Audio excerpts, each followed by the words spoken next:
You think you have it? You think you have it? Are you sure you have it? All right. Amor, celebrate. Hereby evicted from Gulder Ultimate Search. So I must confess, guys, tonight's episode of the Gulder Ultimate Search season 12 was one of the most emotional for me because, guys, I felt different levels of emotions.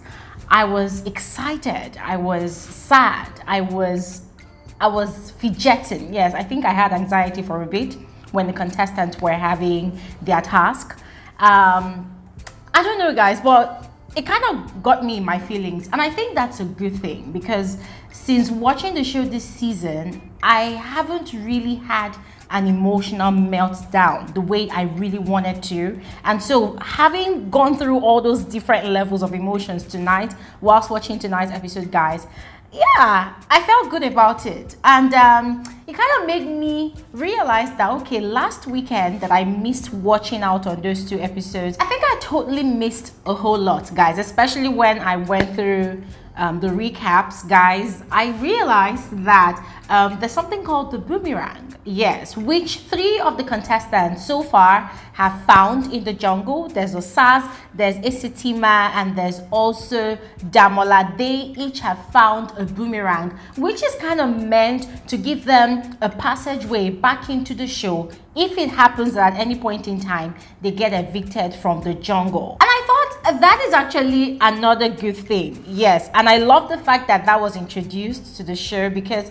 it's gonna definitely spice up the show. Yes, I mean, to be very frank with you all, watching the show tonight, I feel like there's been a level up in the content. There's been a level up in the activities. There's been more intensity in the task, especially today's task, guys. I have never been so worried watching contestants trying to execute the task on the show this season, guys. The part that really got me fidgeting was the part where the contestants in their different clans were meant to figure out the puzzle, guys. At some point, I was personally frustrated because normally when I'm watching the task, guys, I can easily figure out what the puzzle was all about because at least you find out that, okay, there are some clues here and there. But for the task tonight, guys, there was not a lot of clues, especially for us, the viewers, because the puzzles were not really laid out, yes, the way it normally would be. But then the taskmaster Kunle kept on giving them hints. And guys, to be very frank with you, at some point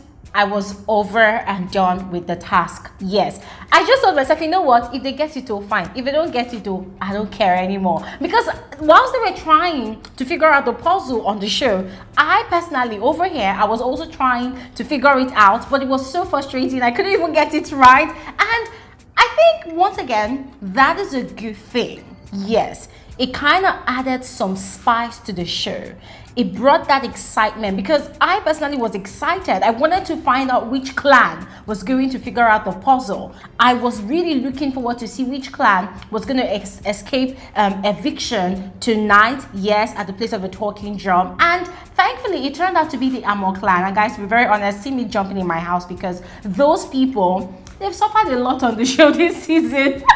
It seems as though in 10 episodes already, 10 out of 5 episodes, I'm thinking they've been up probably 5 times or maybe 4 times, and that is actually a lot. But aside the task, which I found really exciting, another thing I found really exciting was the start of the episode when Kunle Remy, the taskmaster, came to play with the contestants in their camp. I loved the way they were playing the game of impersonation. You know, he would ask them their favorite animal, and he would ask them to act and sound like their favorite animal. Chidima's own impersonation was the best for me. Thank you very much. Chidima's caricature performance brings that session to a laughing end. It really looks like a fowl. Another thing I really loved and enjoyed watching for tonight's episode was also the place of the talking drum during the eviction. Guys, I was kind of sad at the way those two contestants were actually evicted, but then hey, it is what it is. It's a game. At the end of the day, people need to go home so that the winner will finally emerge. But as a point, whilst Toke was talking, there was one annoying butterfly that almost triggered my Toke, and I'm like, you are crazy. Hey, just shift. But guys, I love the way she professionally kind of flinched. You could almost miss it, but for me, I saw that happen, and I'm like, okay, yes, Toke is actually a pro at this game. But aside that, I was also excited seeing Toke, you know, making jokes with the contestants when she broached up the topic of brewing romance in the jungle, in the camp, you know, amongst the contestants. Let me share in the joke.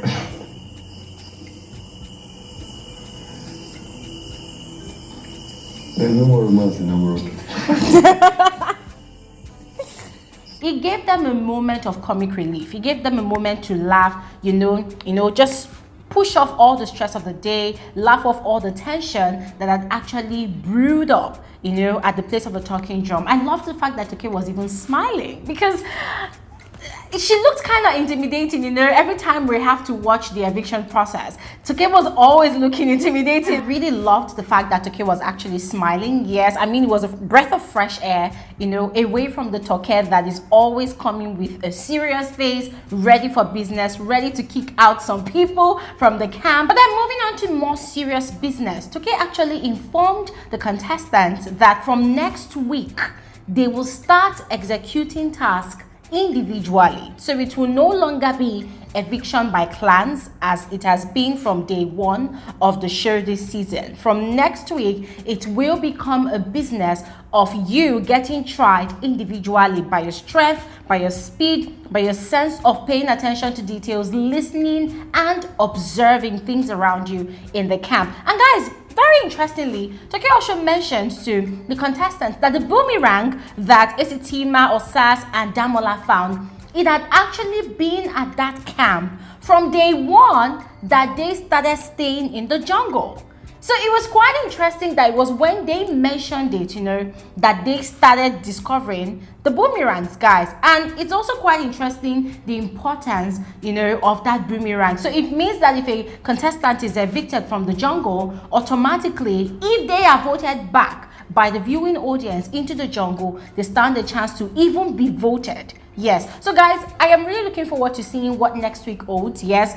Of course, today is Saturday. I don't know what tomorrow's episode holds, but real, I cannot wait to see how each of the remaining 10 contestants, or should I say 9 contestants, will moving forward be tested individually, you know, just as it should be. Because of course, at the end of the day, we are not going to have a winner by clan. We're going to have an individual winner that's going to emerge the true craftsman of this season of Gulder Ultimate Search. Go ahead and let me know what your thoughts are on tonight's episode of the show in the comment section below, and I'll see you guys on another episode of Frankly Speaking with Glory Elijah shortly. Have an amazing night rest. Bye.